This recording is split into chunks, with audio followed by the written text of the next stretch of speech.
Hello, and welcome back to Chasing Masculinity. Today, I am joined by Traver Boehm, and we talk about his book and now movement and men's group, Man UNcivilized, and the history of how it started, where he came from, and where he is now, and the direction that that organization is going, and how it's helping equip men to become the best versions of themselves by facing this duality of becoming your inner animal masculine man and also being in tune with your divine and feelings. So it's a really good conversation, and I am excited for you guys to listen. Traver Boehm, thank you so much for joining me today. Thanks for having me, brother. Now, you founded Man UNcivilized, which is a community of men supporting each other in their masculinity and their development. Now, this is something that I'm obviously quite passionate about as well. But before we get into that, can you walk through your background and maybe how you got into Man UNcivilized? Definitely. How far do I take you back? I I studied philosophy in college because Bruce Lee studied philosophy in college. So it gives you a little bit of insight into I really wasn't sure what to do with myself. And I came out of college and most of my friends, I went to school on the East Coast, immediately went into internships with JP Morgan and Chase and went into finance, right? I'm an East Coaster. And I got a job at a health food store because next door to the health food store was a martial arts school I could train at. And I was like, ooh, I can train full time. So I was kind of always on the outside of the track. And very quickly, Colton, I read a book on the way flying from New York to Hawaii one time. The book was called The Gift of Fear. Have you ever read that? I That have book? not, no. Amazing, amazing book by a guy named Gavin Becker. Gavin essentially is a threat assessment expert, and he broke down hundreds, if not thousands, of violent encounters, attacks, rapes, murders, etc., and created a way to analyze whether someone was going to be a threat or not. And I read this book. It was a New York Times bestseller for about 2 years and was so moved by it for the first time in my life. I wrote an author a letter and I felt like such a dork. It was like, Dear Mr. DeBecker, my name is Traver. Thank you for writing your book. And I was curious at the time about executive protection, about bodyguarding. And I knew that half of Gavin's company was that. So half of it was analyzing threats, the other half was providing security. And someone in his company, probably HR, mailed me back a job application and said, rather than answering your questions, we'd love to have you come work for us. We will train you. And I went, oh, this is fascinating. Wow. And filled out the application, went through a whole hell of a screening process. And for the next 6 years, bounced around the globe, protecting billionaires, famous people, sitting at the back door of venues, not letting people in, like the glory and the absolute boredom. And towards the end of that career, I had a billionaire client who had left the country for like a year and a half to live on yachts and explore because that's what he can do. And he was I was his body man, so I was like with him at all times. And at one point, we get to know each other really well. He's like, "What are you going to do with yourself? It doesn't seem like this is your path." I'm working with a lot of ex-military guys, law enforcement. Like that was kind of the silo that career is in. And I said, I don't know, but I really want to affect people at the deepest level. He said, cool. How do you think you can do that? I think I can do it via their health. I was like, amazing. Do you want to go to med school? And I had come somewhat through the Western medical system, having some challenges as a kid. I was like, no, that feels an awful lot like pharmaceutical only medicine. I want to really like affect people's health. And from that conversation, I left that trip, quit the job, and very quickly, within maybe 2 or 3 weeks, applied to grad school to study traditional Chinese medicine. The next 3 or 4 years of my, or next 4 or 5 years of my life were spent studying TCM, but also fighting MMA professionally. I had all of this angst and I was in my 20s of like, what am I going to do now that I'm done being a college athlete. I still have all this energy. MMA was just coming onto the scenes at the time. So I had a very split life. And you can kind of, anybody see behind me, I have a gorilla and a Buddha as the branding for Uncivilized. And that kind of started the I want to engage in both sides of the coin idea before Uncivilized was even a thing. So my morning would be spent down in Orange County, California, getting the shit kicked out of me and learning how to fight by amazing, amazing people. And then at night, I'd be in grad school, mostly with women, many of whom had like crystals and other stuff on their desks, talking about herbs and needles and physiology and illness. And that kind of solidified something in me of I want to play with dualities. Hmm. In my last 3 weeks of school, Colton, I had been going to a CrossFit gym to cross train for MMA.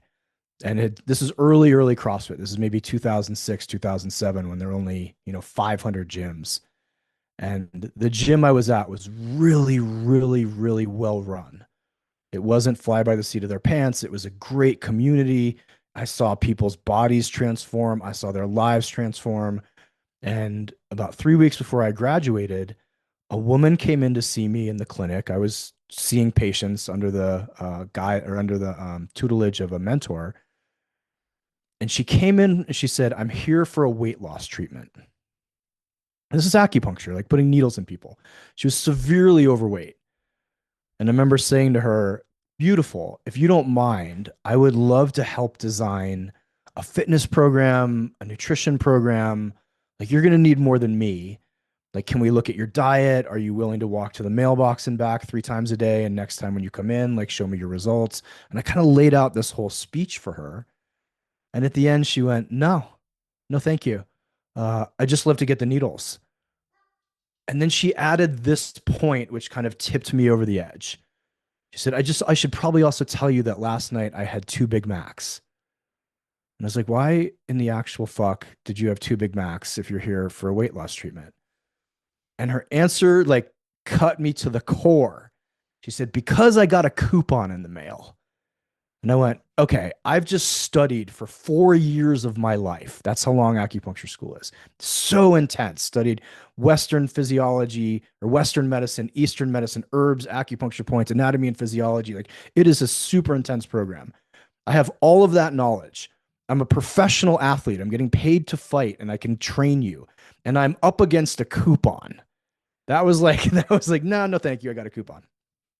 So that evening, I actually reached out to a buddy of mine who was on my water polo team in college. He was also doing CrossFit. And I said, hey, what do you think about us moving to Santa Barbara, California and opening a gym? And he went, holy shit, let me get back to you. And 2 hours later, messaged me and was like, if you're serious, I'm in. And we moved literally weeks later to Santa Barbara, knowing no one, opened a gym. And within 2 or 3 years, it was one of the largest and most successful gyms in Santa Barbara. Now, here's the turning point, because I know what you're getting at. In that time, I married my study partner from school, who was absolutely the woman of my dreams, built a gym that was making $500,000 a year, where I had to work 5, 6 hours a week, had a thriving acupuncture practice, was starting to get recognized as a writer. And all of that sounds like, wow, your life is really starting to take off. And then within very short order, my ex-wife got pregnant and lost the baby, told me that was reason why we should get divorced. And then within a week, my business partnership fell apart for completely separate reasons. So I'm all of a sudden not having a kid, not married, and very quickly going to sell my business, which sounds like a shit spot to be in and is a shit spot to be in. But the way I looked at it, for whatever reason, how my brain worked, how books I'd read growing up, influences I had at the time, I thought, holy shit, this is the turning point of my life. This is an opportunity. I'm on rock bottom. I hate my life. I'm borderline suicidal. I don't know what I'm going to do with myself. Like, everything I built and worked for and hoped for that had come true is now gone. And I remember thinking, like, okay, this is a control alt delete, right? Time to start over. What do I not want to come with me into this next phase of my life? Alcohol. I'm going to quit drinking right then and there on the spot. Pot, marijuana. I smoked a ton of dope. I drank a lot of alcohol. I looked at a ton of porn. So for you guys listening who are like, wow, you had the dream.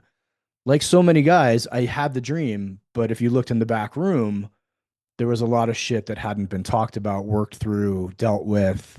And so it was numbing and hiding and living two very different lives. The duality that I now put forward with the gorilla and the Buddha, the primal and the divine, was like my shadow life and my upfront life. So that led to a whole big journey, right? Getting sober from everything, starting to go to therapy. And another book came into my life at that time, a book called To Be a Man by Robert Masters, if you've ever read that. Robert actually died in March of this year, just a few months ago. And I read that book cover to cover on another airplane and looked Robert up and found out that he was, of all places, doing a workshop in Santa Barbara, California, which is not a big place. For people listening, you're talking about 100,000 people in the town, in the city. So I went to that workshop. It was five guys in a yurt for 5 days doing like the deepest, darkest shadow work we could do. And Colton, I walked out of there and describe it as feeling like I'd lived the first 40 years of my life with one arm tied behind my back. Wow. And then suddenly, I've got both hands, both arms. And the arm that was tied behind my back was my relationship to men, my relationship to my own masculinity, acknowledging that I am a man. And therefore, there's certain ways that if I live, my life works well. If there's certain ways that I live, my life doesn't work well. So suddenly I was now on this path of reading Iron John, reading Way of the Superior Man, talking to men, joining men's joining men's workshops, joining men's groups. And it didn't take long before I wrote my first book, which was on how do you use the pain of heartbreak or divorce to up level or spiritually guide your life. And this is where things really got interesting. Somewhere in that book, my buddy told me, put your email. He's like a much better marketer than I am. And so I just stick my email in this book and they're like, hey, if this is resonating, or like, I think I might have asked a question, like, email me if. And what started happening was men started reaching out. Random dudes would read my book and go, hey, it sounds like you're doing really well in your divorce, or after your divorce, you've gotten sober, you're starting to write, you're living with integrity, all these things. I'm struggling in my divorce. Can you help me? And I was like, I mean, I don't think so. But any single person who reached out to me at that period of my life, I would reply to and say, here's my phone number. Call me. Free call. Let's just get on the phone and start shooting the shit. Because I had felt so many people had stepped up to help me willingly. I was like, I'll just pay this forward.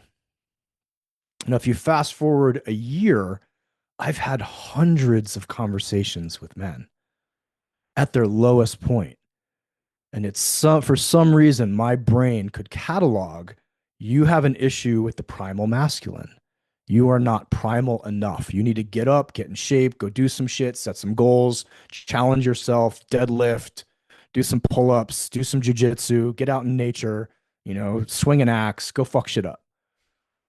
Or you have an issue with the divine side of the masculine. You're not relational. You can't get in touch with your feelings. You don't understand sexuality. You don't know how to express yourself. You don't know how to sit still. You've never meditated. You don't have a higher calling. And I'm not a religious person, but being able to put the two groups or camps next to each other really helped guys. And I'd get responses, weeks, months later, like, oh my God, that was super helpful. You should really do this for a living. And I was like, no, thank you. I'm going to write another book. And at some point it became inevitable that I was going to put all this together. I was having the same conversation. When you have like the same conversation 10 times in a week, it's like, I should just write this down so I can like email the PDF. And very quickly, I wrote Man UNcivilized and put it out in the world, and boom, my life exploded. Guys reached out, people asked me to teach. I suddenly had to build a team. Like my life just took off in ways I never expected. So, long answer to a short question. That's kind of what got me here.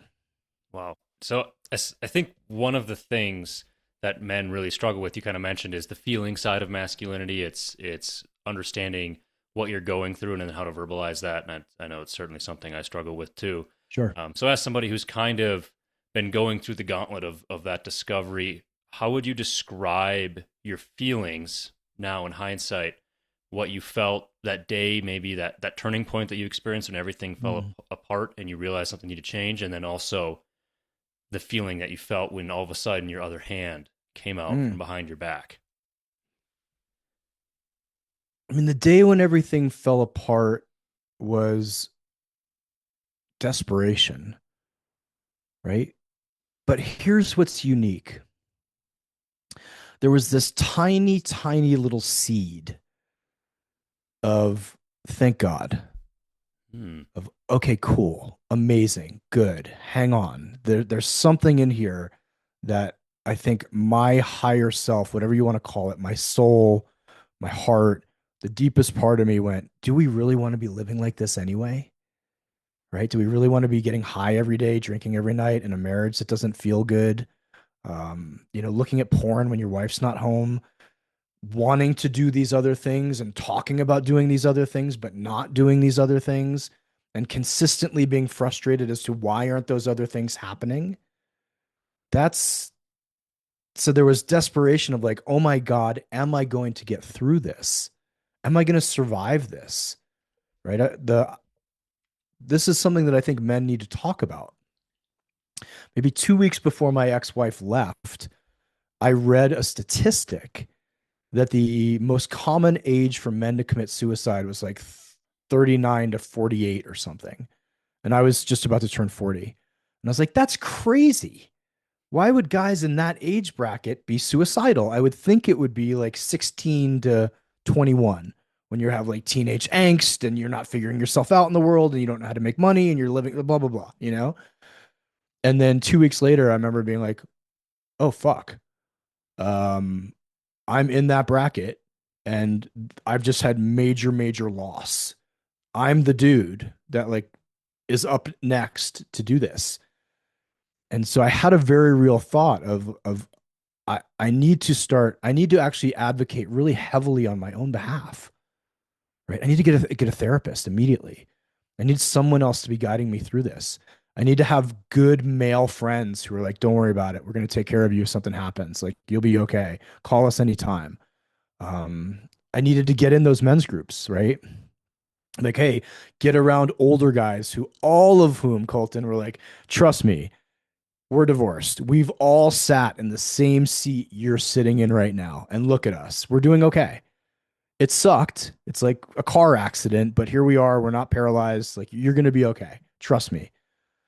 And so there was this desperation and hope kind of mixed together. Does that make sense? Like, have you ever, like, the Yeah. house of cards had fallen? And so there was this kind of relief that, like, man, I don't need to be living two separate lives anymore. Right. I want to unify and integrate my life. So that's stage one. The second question you asked, like, what was it like to feel like I had both arms? There was a fullness to my human experience, an okayness. I'm going to be okay. The world is okay.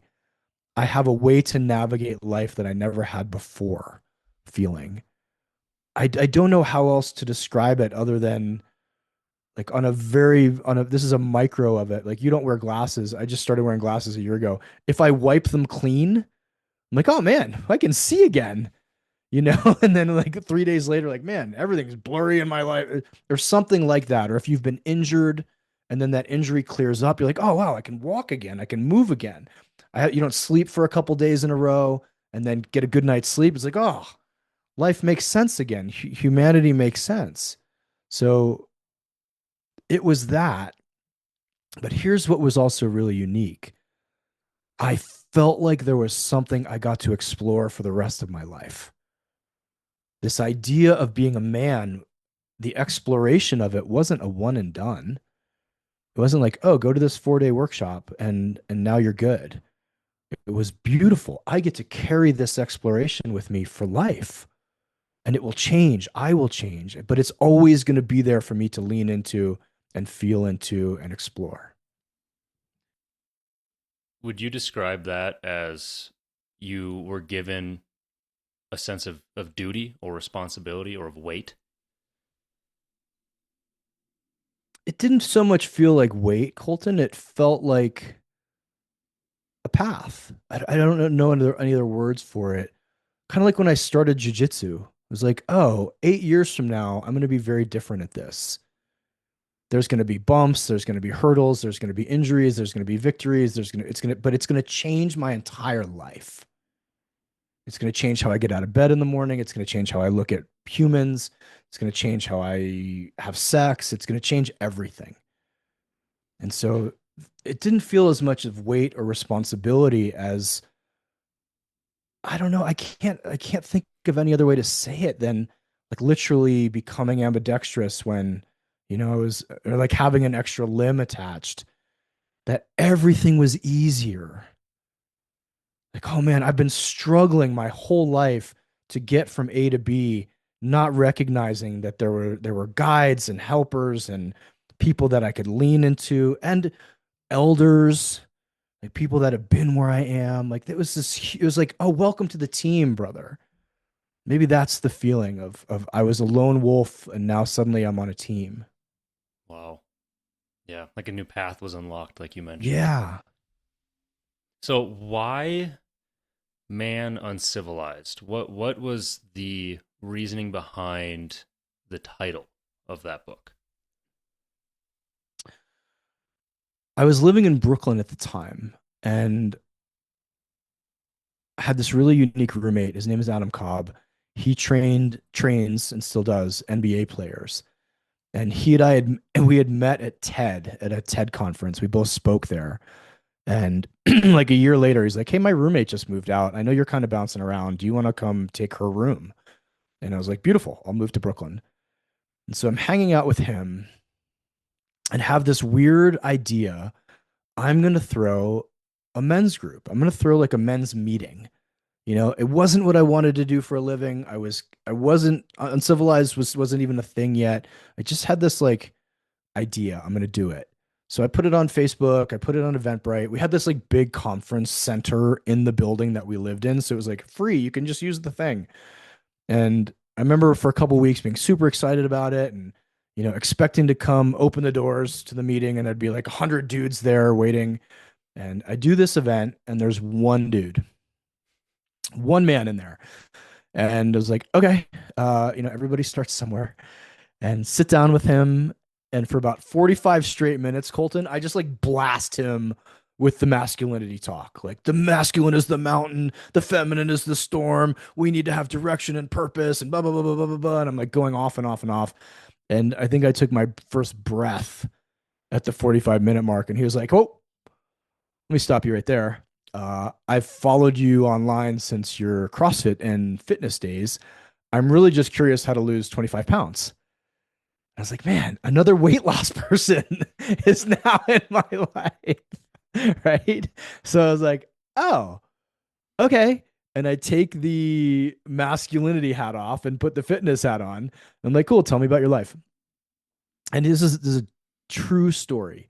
He's a cop who was getting ready to do they do the cop versus fireman boxing charity match, and they do it in Madison Square Garden. So he's like, I want to lose 25 pounds for that fight. I was like, amazing. Talk to me about your diet. And he's like, here's my problem. You ready for it? I can't not eat McDonald's breakfast burritos. And I was like, motherfucker. Haunted by McDonald's. Oh, like what? Okay, McDonald's is on my path. So I was like, how come you can't not eat them? Like, is it medically prescribed? Or like, what are you doing? And he goes, honestly, man, what it is they have the best coffee in the world at McDonald's. And it's on my beat. So I go there every morning. I get coffee, I get a burrito. And I was like, ugh, 4 years of grad school, professional fighting, like all of this knowledge. I was like, are you ready? I'm about to solve your problem. I'm going to go upstairs. I'm going to buy you a French press. I'm going to give it to you. You can make your own coffee at home. You don't go to McDonald's. And I like, rah, rah, rah, rah, rah, right? And I still have a photo of him from that night, which is really cool because I left that meeting. I went upstairs to my roommate and I was like, motherfucker just wants to lose 25 pounds and he can't go, he can't McDonald's. And I was like huffing and puffing around the apartment. Uh, and then Adam and I spent the evening having a very, very in depth conversation about our fathers, about a relationship that had gone really awry for him, I think, in high school, like real deep stuff. Like we dropped in and got to some like, whoa, that was some real truth that we're sharing with each other. And then went to sleep.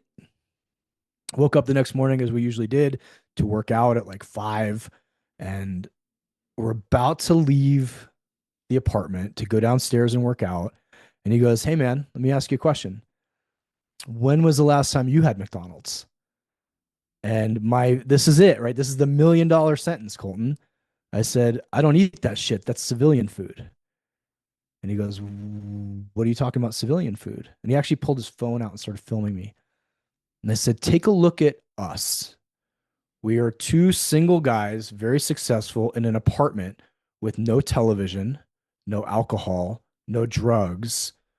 We're not fucking a bunch of random women. We spent the evening having a very in-depth, truthful, intimate, for lack of a better word, conversation. And now it's 5 in the goddamn morning, and we're about to go get absolutely savage on a pile of weights. This is not how civilized men live. Civilized men get put into a machine that kicks them out 25 years, 35 years later, diabetic, overweight, broken, divorced a couple times with kids who won't talk to them, uninspired, and broke. I don't want to be a part of that machine. And he was like, cool, thanks. And we went downstairs. And throughout the entire workout, I couldn't get the word uncivilized out of my head. It just was like, and I'm a writer. So when a word gets in there, it does what it does. And I came upstairs and I had a business coach at the time who I think I had told Colton 2 weeks before.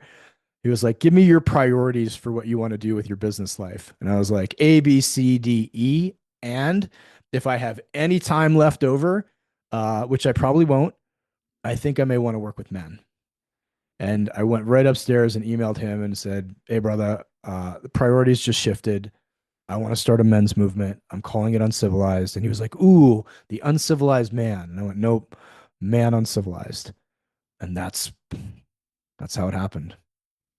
Wow. Wow. So you kind of mentioned the imagery of the gorilla and then the Buddha for the Yeah. two, I guess, the dichotomy of maybe the two aspects of masculinity that you're seeing a distinct lack of. What Yeah. would you kind of mention some of the things that you went through in how you described yourself as not a civilian?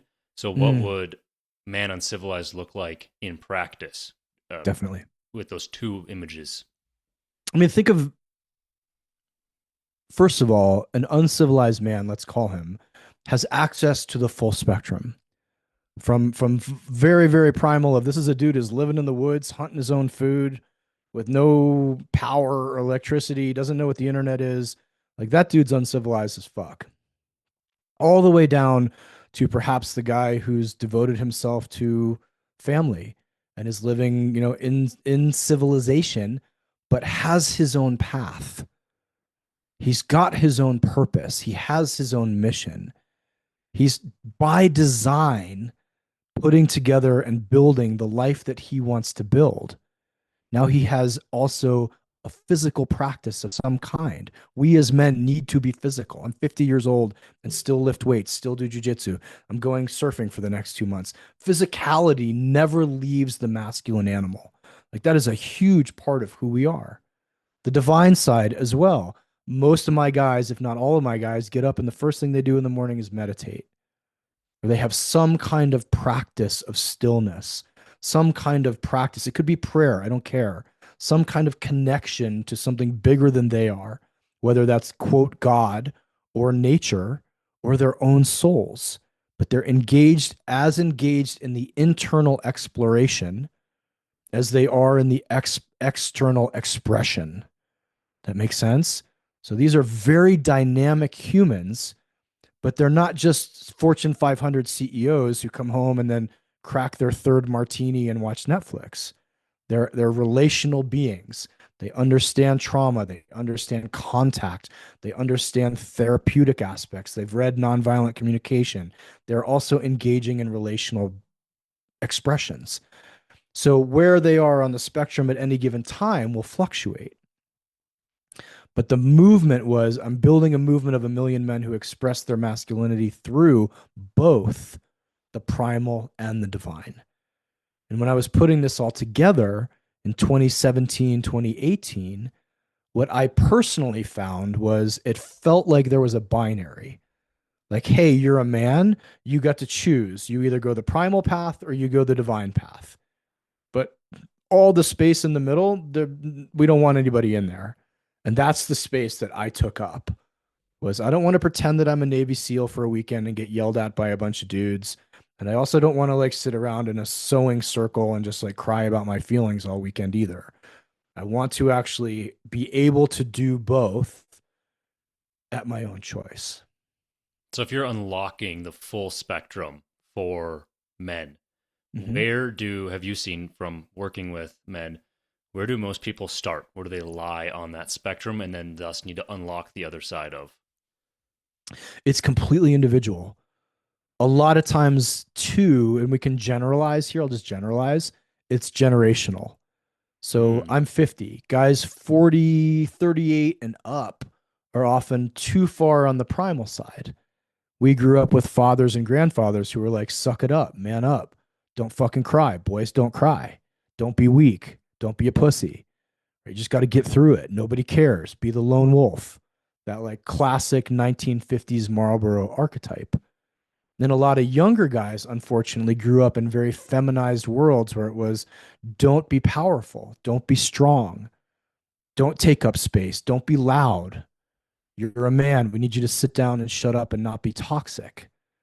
And so there's some like we can kind of generalize through the ages, but I mean I have young guys that are super primal and have gone through a lot of trauma and therefore creating relationship or feeling their bodies, feeling what's going on emotionally is very overwhelming, which makes sense, right?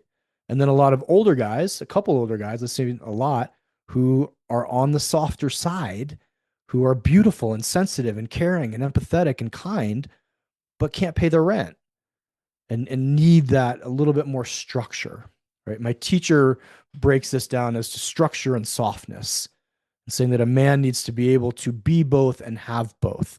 I called it primal and divine, but you can call it whatever you want. I think we all know men who are too far on one side. Like, oh man, this guy can't have a relationship with anybody, or himself. He's smoking a ton of cigarettes. He's drinking a lot. He's numbing himself. Or someone on the other side is like, man, the guy just smokes pot and plays video games and lives in his parents' basement and could be crushing shit or could be expressing himself more fully is probably a more honest way to say it and isn't. Is And there I once want, go ahead. Go I ahead. was just gonna ask, is there one side that's harder to work with or harder to get out of? No, I wouldn't say it isn't. There's one side or the other. Everything that a man is has somehow served him, right? So if I'm hard and I'm unrelational and I'm angry and I'm bitter and I'm closed off to the world, that's kept me alive. And that probably happened for some reason. Now, if I'm super soft and I have no boundaries and I let people walk all over me and I'm terrified of putting a stake in the ground and actually saying what I want, on some level, that's served me and it's gotten me to where I am. So I personally like taking the divine guy, like a lot of my community that I work with personally is the nice guys. and say, like, hey, you get to claim some shit here. You get to ask for what you want. You get to have wants. You get to have needs. You get to have desires. You get to actually take up space. That's a beautiful thing about who you are. And I don't care, Colton, if I would say the same thing to women. It's not just men. Like, we're here to do things. We're here to be purposeful. We're here to serve and be served. That requires having some internal fortitude. But there's a piece I want to add to all of this. Both sides have to work through pain, right? It starts with pain. The 1950 Marlboro man is denying his pain. So is the sensitive new age nice guy. He's denying his pain too. And that's not something that we say to a lot of men, that, hey, brother, I get it. You're in pain. And you're allowed to express that pain. And I'm going to teach you some skillful ways to express that pain. And guess what? You're going to do it in a group because you're not supposed to do it alone. Now, that 3 sentence trio that I just gave you is the unlock for 99% of men who have been told your pain has no validity. Or they've just made the decision, like, I can't give this to anybody. They'll all leave me. If anybody knows how much pain I'm in, they'll reject me. They'll abandon me. They'll shame me. They'll put me down. There's this huge epidemic of unexpressed pain in men. And we see that playing out in addictions, in violence, in sexual violence, in porn use, in alcoholism, in gambling, in video game, like all the things that we kind of lead the charts in is because of unexpressed pain. Would you say that is the biggest issue facing the modern man right now? That's a great question. My teacher works with horses. He's an equine therapist. And I remember the first time I met him, he took me up to meet his horses and he says, you know, the two things that horses need? And I was like, I don't know shit about horses. He said, they need to know that they're safe and they need to know where they fit in the pack. And I went, oh, sounds a lot like men. So I think there are a number of challenges facing the modern man. We're not really sure where we're needed anymore. A lot of us have been told for decades, we actually don't need you, by women and directly by women, but then indirectly by the culture. Men are bad. Men are toxic. Men are the problem. No, no, no, no, no, no, no, no. There's a manosphere document. There's all this negative stuff about men. And so we're not really sure, like, what am I supposed to do? Am I allowed to be forward? Am I allowed to have goal? Am I allowed to have this? So we don't really know where we fit in. And therefore, we don't say this a lot, brother. Like, you and I don't walk around like, I don't really feel safe. I'm a 195-pound ex-MMA fighter. I feel safe. But emotionally, like in the world, do I know where I fit in? And therefore, do I have a place? That's where we feel and derive our sense of safety from. And truthfully, man, I'll add one more piece. Social media is toxic as hell. And any man who spends like 10 minutes on it will just get bombarded with all kinds of negativity and men are bad, men are evil, and also men are supposed to be 6 feet and have 7-figure incomes and 12-inch cocks, or you're going to be alone forever. And men are also terrible and don't have any sexual desire. Don't be a man, but also where are all the men? And it's like, holy shit, this is confusing as hell. So I think that also hits a lot of younger guys who haven't really figured themselves out and gone, this is nonsense. This is noise. Now, I want to be a X. I want to do this with my time. I don't care how much money it makes me. I don't care if I get married from it. I don't care if women find it attractive. I don't care if men find it attractive. This is what I want to do with my life. And I have been fortunate enough to follow that path. It's some days, man, I have friends who've been in the same industry for 25 years and they've bought like 9 houses. And I'm like, man, if I had just gone to law school at 22 and been a lawyer this whole time, things would be super easy. I've had 5 different careers, but each one was like, man, that's fascinating. I really want to do that. From bodyguarding to MMA to acupuncture to owning a gym to being a writer to opening a men's organization. Like, I'm going to look back at the end of my life, and I'm not married anymore, and all the things and go, my life was awesome. It was real. That's what it was. It wasn't just awesome. There were terrible moments. There were heartbreaking times. There were years that I went, what am I doing? But I'm going to look back and go, it was mine. I did it the way I wanted to. And I think that if I could give that to any man listening to this, is there's a path inside of you, brother. Like, find it and follow it and see what that does. The all in on following that path. See what that does to open up opportunities, to open up adventure, to open up people coming into your life. Like, I can tell you that the day I went all in on Uncivilized, my life exploded in the best possible ways. Now, is it always easy? No, of course not. But has it been a ride? Absolutely, it's been a ride. A ride I would do over, 10 times before I die if I could.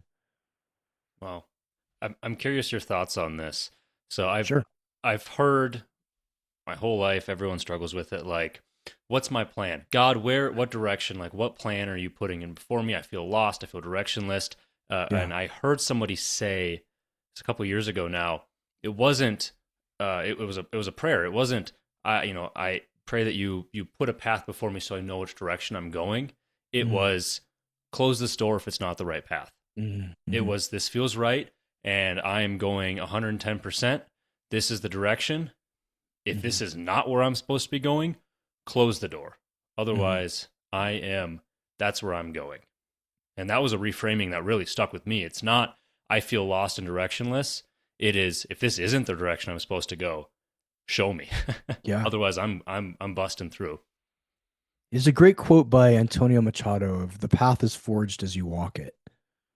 And I think I know for a fact sometimes you just got to get out there and bushwhack, man.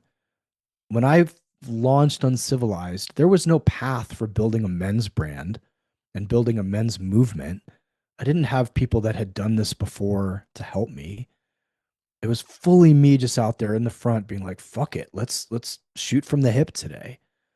But here's what I'll tell guys who are struggling with that point. There were whispers in my ear for years to work with men, like whispers, right? Hey, you should. I literally remember a teacher a year before pulling me aside after I did some one-on-one work informally at a workshop with a guy. And she was like, you need to work with men. I was like, nah, I'm not interested. And then like 6 months later, someone else was like, I got to tell you, I've never seen someone around men like you are. Will you work with men? I was like, no, no, no, no. I have this whole plan. And then I finally just had to surrender to the idea that like this kept coming in front of me over and over and over. And it became undeniable.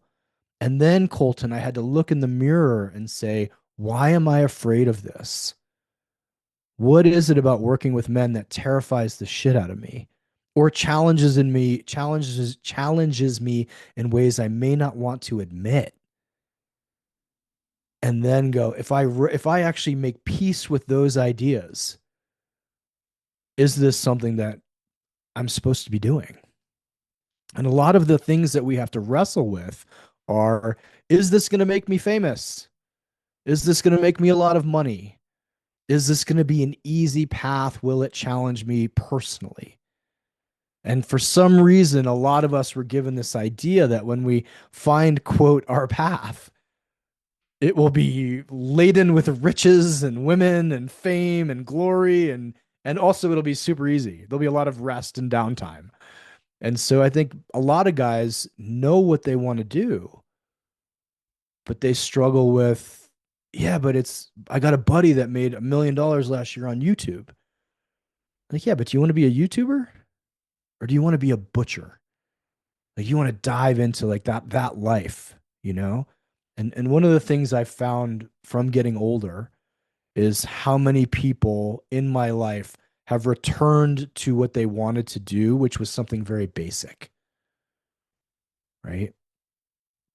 I remember this was a story from when I was growing up. I grew up in a pretty affluent town, and I remember talking to one of my friend's dads who'd left the, C-suite New York City job and was now a builder, like in construction. And me and two of my friends, like, why did you do that? Like, you were, $1 million a year bonuses, and now you're swinging a hammer. He's like, I'll tell you, boys, I drive around this town and I see my work. I go, that house, I built that house. I just got chills, right? Like, I built that house. That house, I built that house. Like, you know what I did before? I moved X's and O's on a spreadsheet, and it was soulless. I couldn't feel myself. I didn't feel a sense of pride. Yeah, I was getting rich, but I mean, I hope everybody gets to experience having money at some point. I know it's so cliche, but if you're not doing what you deeply desire to do to make money, the money doesn't make up for it. Once you get past a certain point, once you can pay your bills and there's food on the table and you have savings, it's like, what do we really want to do? So I'll come back to that Antonio Machado quote. The path is often forged when you walk it. But I've helped 1,000 guys figure out, like, what are you going to build in the next 5 years? And the very first question is like, what are the whispers that have been there the whole time that you haven't wanted to hear? I heard this. I guess it's some sort of human psychology where whatever during the really formative years as a teenager, I think for men it's like 12 to 15.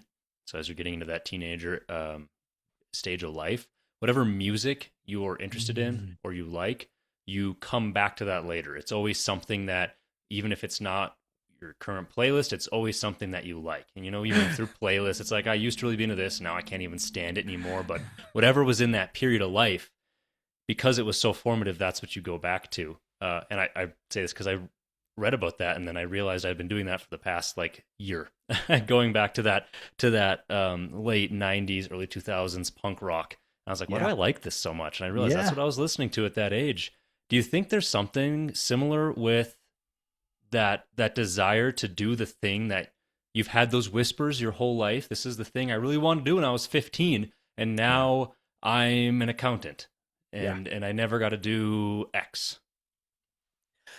First of all, my CrossFit classes when I owned a gym for those 6 years were like, we're listening to 80s music. I don't give a shit what you all want to listen to, but it's gonna be Def Leppard because that is what inspired me. That was the time period. So I agree with you. I definitely agree with you. There was a innocence to you, not a naivete, but like an innocence of this is what I want to do with my life. This is what I think would be cool. One of the most heartbreaking sentences I've ever heard was from a friend of mine who is very, very, very, very, very successful. And he works in corporate America. And he said, my 10-year-old self hates me. And I was like, oh man, I don't have 100th of his money, but my 10-year-old self is like clapping every day that this is what I get to do with myself. Now, I want to add in one point. You got kids, you got a sick parent, you've got responsibilities. There are years and decades of our lives when we may just have to do what we have to do to take care of ourselves and take care of people. The duty. Yeah, there's responsibility. We live in an ecosystem. It's a very privileged, and I know that's a loaded word thing to be like everybody follow their bliss, and you're like, well, I'm taking care of my parents, and I have a job, and that job lets me keep them in the old folks home, or I have health insurance and I have a sick child and that lets me keep, her on the insurance. You do that. You do that. You take care of that. You take care of the people around you. And then my advice is, and this comes out of Way of the Superior Man, for an hour a week, you do whatever the fuck you want. You wanted to be a rock star, go play the guitar for an hour a week. Right? You wanted to be a pro surfer, go surf for an hour a week. Do the thing. Like let your soul express itself through the activity. It may not be the scope and scale that you've always wanted to do it, but go do the thing. Like don't deny yourself the joy, the satisfaction, the expression because you can't go all in on it. I think that's a really important thing for a lot of men because we are quite often, if I can't do it 110%, I won't do it at all. Like, well, I bet you an hour a week of playing the guitar will satisfy you and nourish you in a way that watching TikToks of rock stars won't.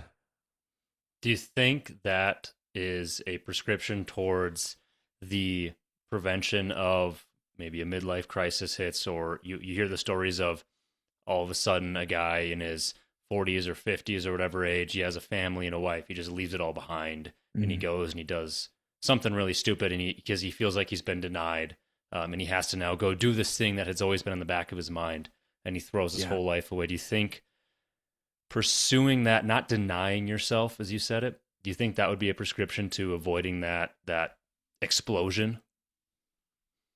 Yeah, I want to speak to some bigger themes here. I have found, Colton, that around in between 35 and say 42, there's a major life shift for a lot of men. That's either a divorce, that's the death of a first parent, that's the sickness of a child, that's their own illness. There's some catalyzing agent or catalyzing situation that comes, initiating situation that comes around that time. My ex wife left when I was 39. And suddenly I was talking to all of these older guys that are like, trust me, this is the time. It happens. It happens to our friend. It happened to this. It happened to so, like, I know they're like, I know 100 guys that, late 30s, early 40s who've had some life blow up. Right. And I think it is your psyche is waking up. You're going, oh, I know how to make money. I kind of unconsciously followed the track that was laid out before me, the path that was laid out before me. Now it's time for a major reorganization or a reorientation, let's call it. Now, there's another time, late 40s, early 50s, when a big energy wakes up in men. And in women too. In women, it's menopause, right? We have a biological name for it. But in men, it's often one or both parents are past at that point, aren't they? We're on the back half of life. You're not going to be like, well, I think I'll make it to 102 when you hit 50. We start to think like, wow, I may have 30, 20, this many years left. This may sound morbid, but it's just the truth. A lot of people have died in your life at that point. So it's not just parents, it may be parents, uncles, friends, teachers, right? I've lost 6 significant humans in my life in the last 2 years, and I just turned 50. That's a fair amount of people, right? My father, my cousin, my teacher, two teachers, a friend. Like that's death is now part of my being more than it was when I was 35. I was like, oh, I'll live forever. A couple things have also happened at that stage. You've been in a career. You've probably hit a number of milestones that either did give you the satisfaction that you wanted or didn't. Like, oh, I got the second house and now I just have two houses and I'm bored. Uh, a number of factors come in. So I agree with you that yes, a lot of what happens when a big energy comes in like that, if you can't handle it, if you don't have a support group of guys around you to be like, oh, I've been through that. Trust me, calm down. Or like, holy shit, maybe you should take a year off and explore this way. It finds the cracks in your life. So your marriage has been bad for 8 years and then this big energy comes in. What's it going to do? It's going to blow up your marriage. Oh, you haven't liked your boss and your job and you've always wanted to be a writer for the last 20 years and this big energy comes in. What's it going to do? It's going to shit can your job. So what we don't have, I don't know if you got it, I didn't get it, is again, older men at each station of life to say, hey, guess what?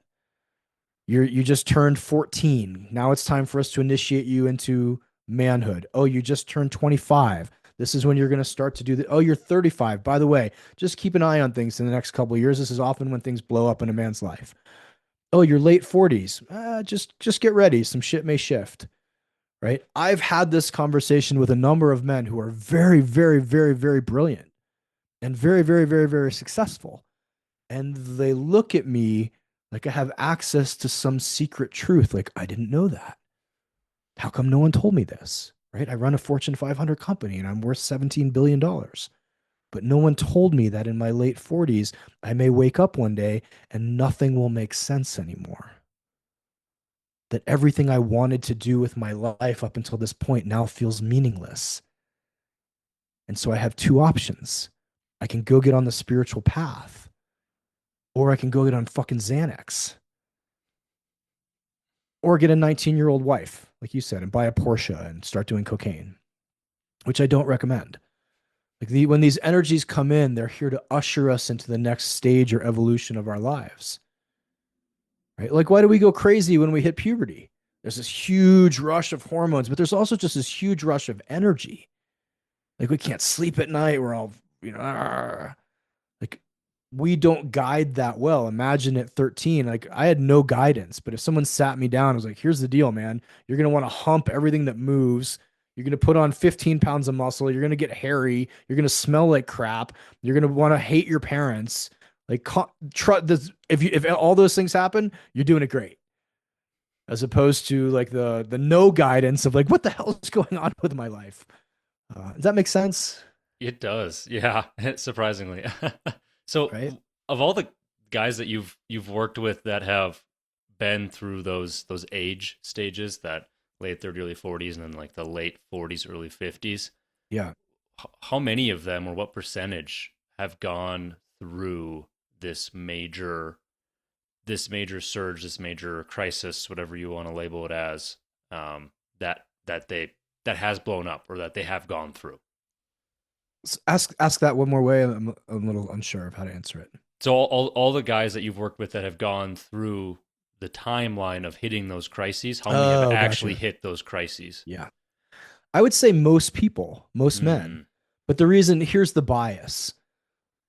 If you're late 40s and everything's cool and nothing's going on, you often don't call me, right? You don't come into my world.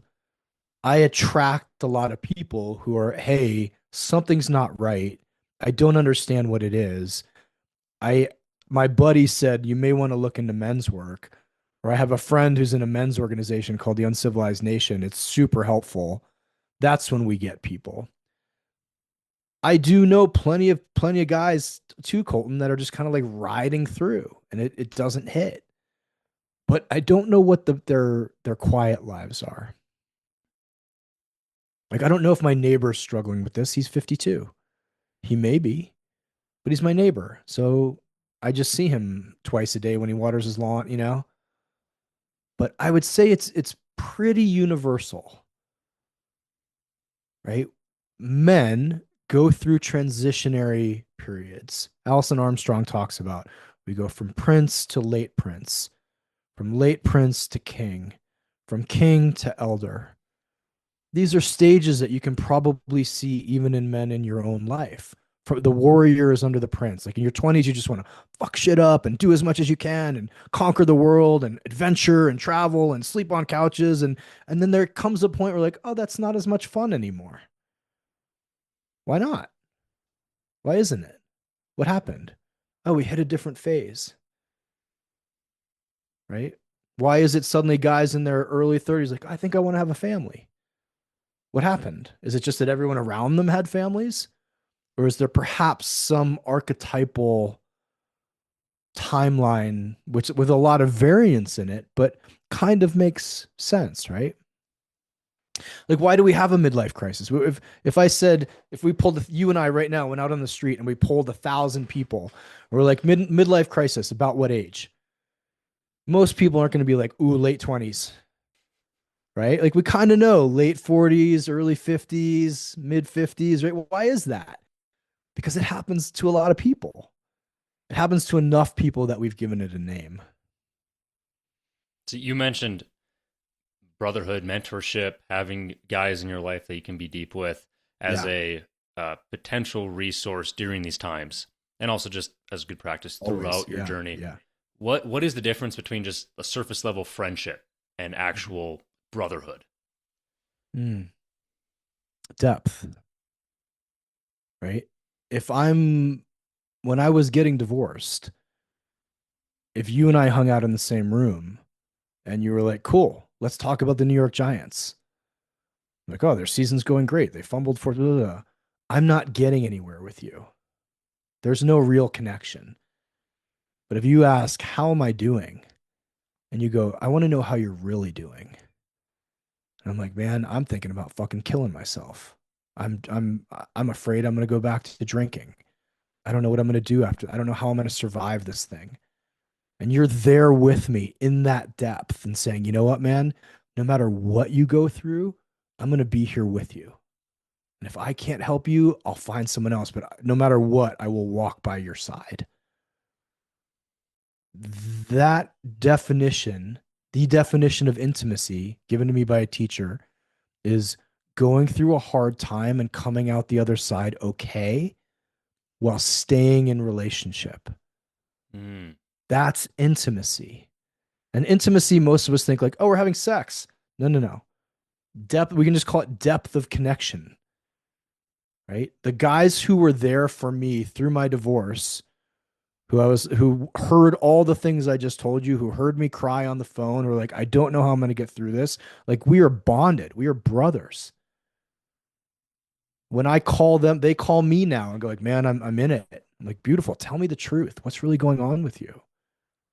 That's the difference. I'm leaving here. When you and I get off this interview, I'm driving an hour south to a men's group that I have been in for 6 years.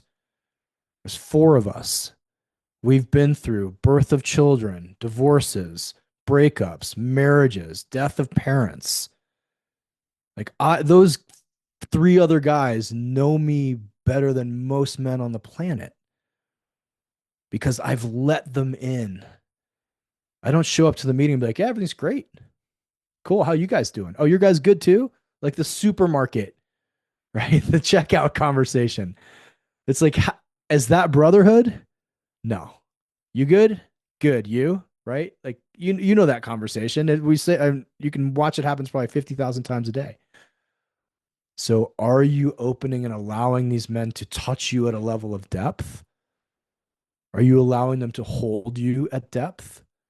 And are you willing to hold them at depth? Are you willing to be raw, real, and relational? That is brotherhood. And that is a medicine that would solve 99% of the male issue right there. What would you say to the guy who's struggling or doesn't have any of those relationships? What would be his first bit of advice to initiate that? I don't want this to sound like a sales pitch, but come join us, right? This is why I created the Uncivilized Nation. It's why we have teams all over the world. It's hard to find that with civilians.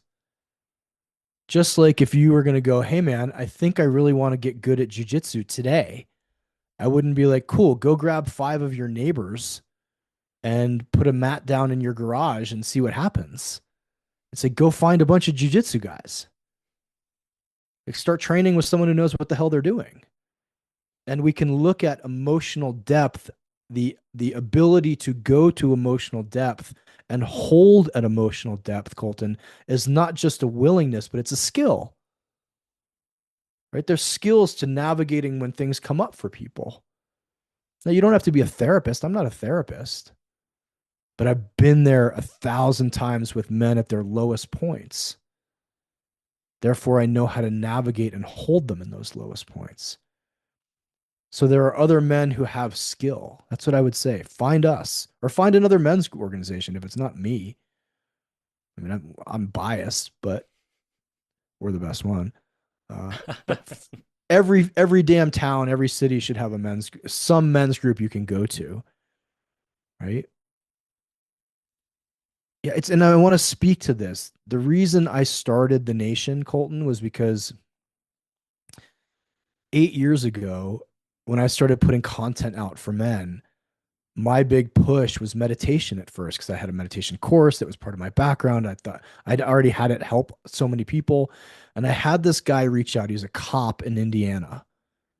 And he's like, hey, man, I don't know what to do. The other guys in my department just found out that I'm meditating and they're like making fun of me.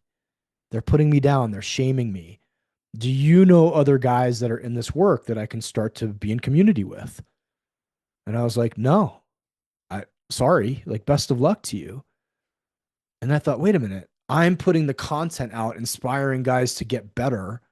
Why don't I also put a community together where guys who do want to be better and want support, not just support when shit goes bad, but also celebration when things go well, which is an equal part of mental and emotional health.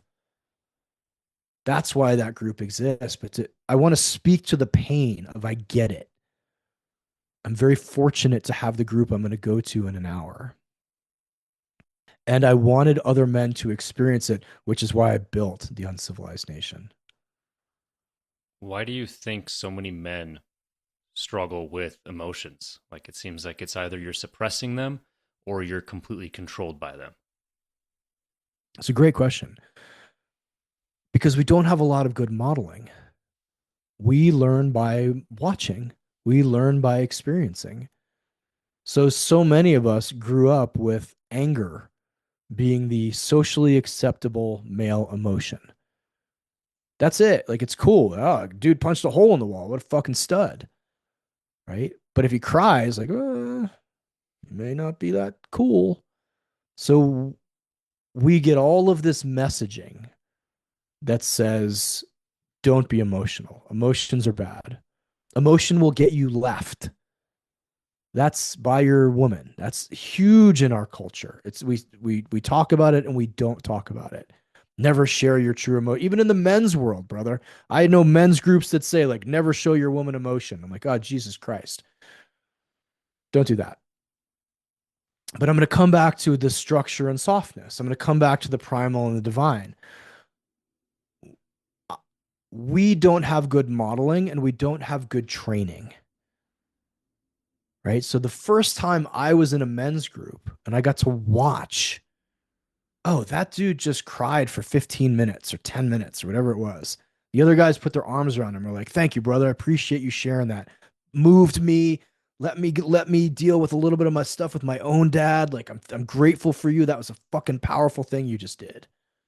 My brain was scrambled. I was like, wait a minute. That dude just cried and you told him like, congratulations, thank you. I trust you more. I appreciate you. You just unlocked something in me.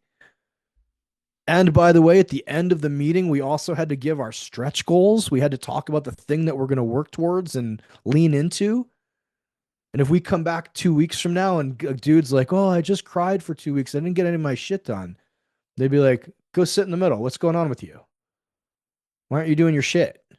Like structure and softness. So I think, again, the same binary that had me yes and primal and divine is very alive in the culture. You're either too hard or you're too soft, which is exactly why I created Uncivilized in the way that I did. What does emotional strength look like then? It means you get to feel all of it and you get to use it. Think of anything that you use versus it uses you. I've written books, 3 books now, at times just like crying and throwing shit on my desk because I'm so fucking emotional when I write. But what am I doing with it? I'm pouring it into a book that built a movement, book that built a 7-figure business. That's me using that emotion. Now, I get depression's a real thing, grief's a real thing. If I had spent the last 8 years lying on my couch just being like, I'm so sad, I just don't know what to do with it. It's killing me. And I hadn't used it, my life would be very different. There's a time, man, we don't speak often to men have to do shit. It's not a pretty part of society, but we have to do shit. We're the doers. And I'll say this, a lot of men feel better once we've done shit. Like we really do. I don't want you guys just running around accomplishing, and feeling nothing. But there's something in the male animal that like we climb mountains. We do stupid feats of strength, right? Like we're into stuff. Like we love accomplishment. It feels good. Every time I leave the gym, I feel better than when I walked in. Every time I leave the jujitsu mat, I feel better than when I showed up, even if I got my ass handed to me. We're the doers. Now, what's fueling that doing? Can it be fueled by emotion? Can we take that and direct it and penetrate the world with it? With an idea, with a thought, with a business, with a community, with something? Can we like actually shift it? Can we use that emotion to build the life that we want to live? If you're going to build a life that's outside of the standard track, you better be willing to use emotion as fuel because it will be hard. You will be lonely. You will be challenged. You will be called crazy. You will be made fun of. And now you take all of that energy in, and what are you going to do with it? Let it eat you alive? You can. Or say, fuck it. I'm going to direct it into something awesome. Art, music, expression, sex. Doesn't matter what it is. I think that's where it comes in. Wow. I would love to ask you some rapid fire questions. Fire away. All right. What is one habit that every man should build? Meditation, Mm. period. What is one mistake that a modern man makes? Drinking. Don't do it. It's an easy one to get rid of. It'll unplug you from the matrix in ways you had no idea you were plugged into it. Don't eat fast food either. That stuff will kill you. Like, take care of yourself. But those two things are big. Most guys get rid of substances. Son of a bitch. Everything's real, right? What would you say to the person then that says, "Oh, I need alcohol because that's the world we live in, and there's social environments where you have to drink to be invited to, etc." I haven't had a drink in 11 years. I still get invited to everything, especially now. 11 years ago, people were like, "What, are you an alcoholic?" I'm like, "No, I don't want to be a party to this." That is a lie. That's what I would tell that man. Go a year. This is some of the best. This is why I quit drinking, Colton. Someone was like, "Go a year. If you can go a year, you know you don't have a problem, and you can phase it back in if you want. And if you get to a year, you get to decide whether you want to keep it or not." And I went a year and was like, "No way do I want that back in my life. No way. It is just horrible shit." Um, yeah, I don't. I would tell that man, I don't believe you, and I'm a living example of the opposite being true. And most of my friends, Colton, who are super successful dudes, they don't drink either. Wow. So next one. What is one thing men avoid that they shouldn't? Pain and therapy. Opposite ends of the spectrum there. What's one thing that you would do differently if you could go back in time? I never would drink. Mm. I actually probably wouldn't go to college either. I would have just skipped that chapter and like gone and been in real life. I got to work on these yachts in my 20s when I was bodyguarding. And the guys that worked on those yachts, they had shit jobs. It's like scrub the water off the side of the yacht. But they made a ton of money and they adventured constantly. I would go do that. Hmm. Wow. What is the last one here?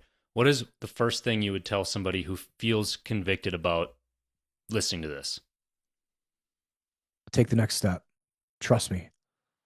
My life changed in 1,000 positive ways the first time I went to a men's group. Like everything about it changed. And I hope every man gets to experience the support, the love, the care, and um the level of play that's required when you enter into an intentional men's group. Like, all right, you're gonna play big, cool. We're gonna hold you to that. And if you fall flat on your face, we're gonna pick you up and dust you off. That like, oh, I'm not alone. Game changer. Wow. Traver, thank you so much. This was amazing. My Where do you pleasure, brother. see Man UNcivilized going? What's the direction you see this organization heading? We have about 50 live groups all over the world right now. And we just launched a nonprofit called Project Uncivilized, which, by the way, everybody listening to this, mark down November 19th. Do you know what November 19th is, Colton? I don't. It's International Men's Day. I should know that. Most guys don't, trust me. And no man have I asked has known. And I will fully admit that like 3 years ago, I didn't know it either. The nonprofit that I run, we have one goal on that day: to have 1,000 men's circles take place in a 24-hour period all over the world. We don't guide them, we don't lead them. A circle can be 3 guys in their garage. But that idea of how do we have 1,000 men's circles take place in a single day is a big part of it. And then we want to have 250 active groups in the next 2 years. So what I want, Colton, is for any dude who's in a city who's like, man, I'm just not doing well tonight, or I just want to drop in and meet a bunch of really badass dudes, can find an uncivilized men's group. Wow, that's incredible. Tell the people what else you got going on and where can they find you? You can find me at manuncivilized.com. You can find me if you're a woman listening to this or you want to do a co-ed offering at traverboehm.com. I write not so much for men's stuff on Substack, Traver Boehm, and I have the Uncivilized podcast. I'm also pretty active on Instagram at Traver Boehm, which is TraverBoehm. Awesome. Yeah, I'll make sure to include all of your socials and links in the description so people can find you very quickly. Thank you. Appreciate Traver, it. thank you again. This has been incredible. And thank you, everybody else, for your time and attention. Thanks, brother.